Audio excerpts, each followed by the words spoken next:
¿Qué tal, queridos hermanos? Bienvenidos a Doxa Topatei, Gloria al Padre.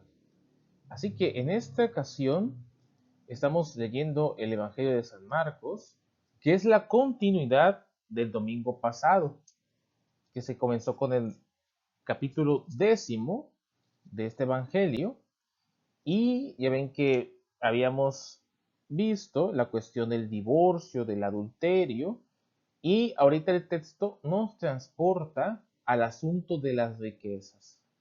Así que va en orden. Si se dan cuenta, en los pecados capitales está la lujuria y después sigue la avaricia. Así que vamos a encomendarnos a Dios diciendo, en el nombre del Padre, y del Hijo, y del Espíritu Santo. Amén. Este es el texto del joven rico, el cual, como el texto es un poco largo, vamos a ir avanzando para hacer no muy largo el video.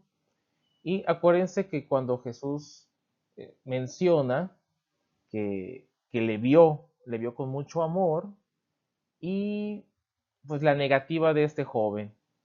Posteriormente habla sobre el asunto de las riquezas y lo difícil que es para los ricos, los que tienen hacienda, entrar en el reino de los cielos. Y concluye con Pedro, que pregunta: Maestro, ¿y nosotros que lo hemos dado todo por seguirte, qué vamos a tener? Y es cuando contesta Jesús que los que dejen padre, madre, hijos, hacienda, hermanos, hermanas, pues poseerán todo eso en esta vida, junto con persecuciones y la vida eterna en el siglo venidero. Ese es el texto. Si gustas leerlo en tu Biblia, adelante. Y vamos a comenzar el análisis con Teofilacto, a ver qué nos dice. Nos insinúa, además, con esto, que cuando hayamos de tratar con una persona, no lo hagamos adulándola, sino teniendo fija la atención en Dios, raíz y fuente de toda bondad, y rindiéndole honor. ¿Por qué dijo eso Teofilacto? Porque acuérdense que el joven rico se acercó a Jesús diciendo: Maestro bueno. Y si se dan cuenta, son actitudes un poco farisaicas, un poco salidas de lo normal, de tono, porque era una actitud como los herodianos, como esos fariseos escribas que se acercaban a Jesús y le decían: Maestro, tú que juzgas con justicia y no ves si son buenos o malos, por favor danos tu parecer sobre esto. Entonces, aquí el joven rico es algo semejante, como que tiene un toque de hipocresía. O sea, es buen joven porque siguió los mandamientos, pero hay algo que lo marca. Si ves personas muy aduladoras en tu caminar, o si tú mismo eres, pues ten cuidado, porque pues no es el camino. ¿Por qué? Porque el corazón pues está dividido y no es sincero. Y aquí lo que busca Jesús es absoluta sinceridad. Seguir a Jesucristo, no adulándolo, porque Él conoce el corazón. Y lo conoce tan bien que incluso dice el texto que amó a ese joven cuando lo vio, pero en ese joven pues se fue, al fin de cuentas, no siguió la orden de Jesús. ¿Qué quiere decir esto? Que en esos pequeños detallitos nos puede costar la vida, nos puede costar la salvación.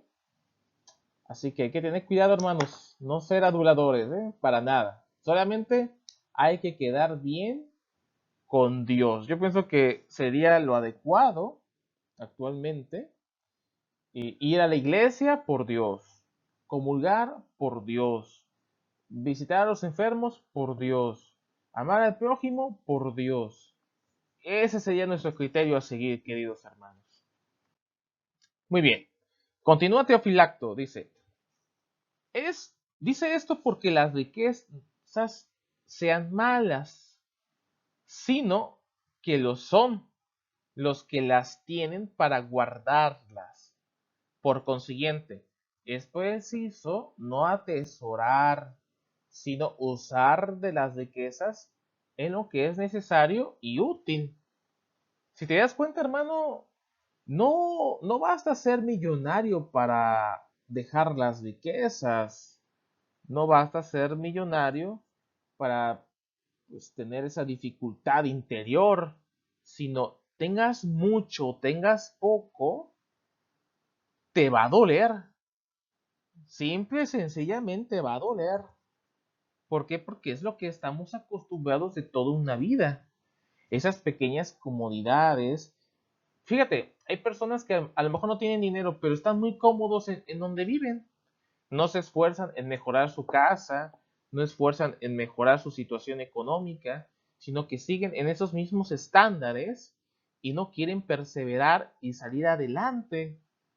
Ese puede ser un peligro muy grande, o sea, es como tu riqueza. Ves muy bajo y ahí te quedas. Incluso los niños que ni estudian ni trabajan, están acostumbrados a eso, no quieren salir de ese confort y no son millonarios. Pueden tener muchas carencias, pero no se van de su casa. Incluso llegan a 30 años y ahí siguen.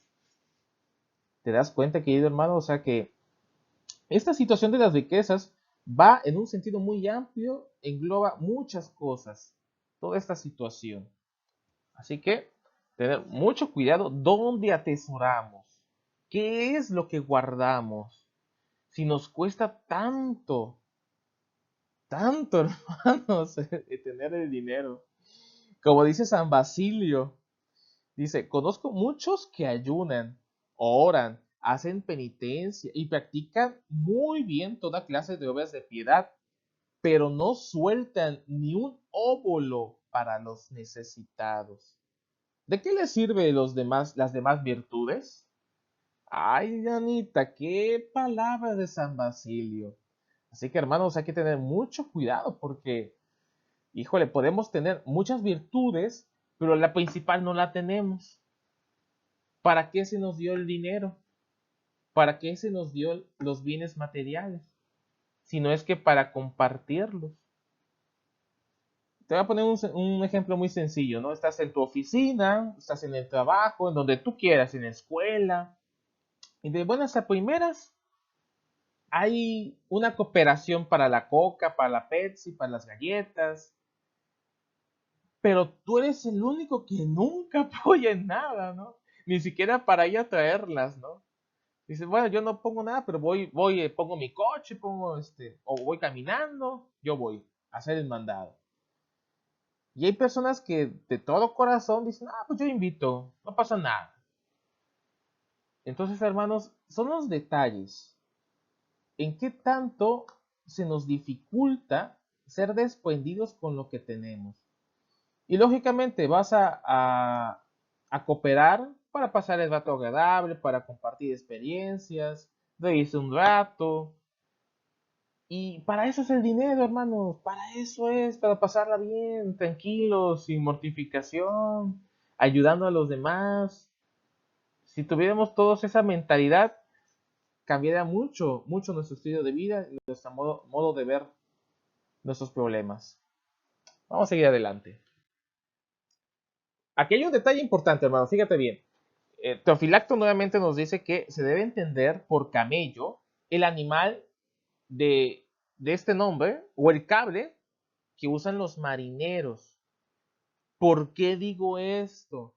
Porque hay una traducción que más adelante vamos a ver, pero que hay algunas personas que asocian esto a que es una alegoría, es ¿cómo decirte? Una hipérbole. ¿Qué es una hipérbole? Pues es una figura retórica exagerada, eh, no hay que tomarla literalmente. Pero aquí Jesús sí estaba hablando literalmente y vamos a ver por qué. De hecho, hay algunas personas, algunos sacerdotes también que han dicho y yo he escuchado que te dicen, no, es que fíjate que no trató Jesús de decir esto, sino que La aguja era una puerta donde pues, entraban los camellos y que no podían pasar porque estaba muy chica esa puerta. Y eso, hermanos, no es verídico. ¿Por qué? Porque no hay evidencia arqueológica ni histórica y pues no tiene origen, o sea, no se ve dónde haya, quién sabe quién dijo esas cosas, ¿verdad? Pero no va por ahí, querido hermano. Así que si has escuchado eso de que la puerta de la aguja y que la manga del muerto, no lo creas, porque no va por ahí, sino por este lado. La palabra camello del griego es camelon, camelon. Y si te das cuenta en esta letra, que es la eta, aquí tiene mucho que ver. ¿Por qué? Porque se puede traducir, transliterar con camelos.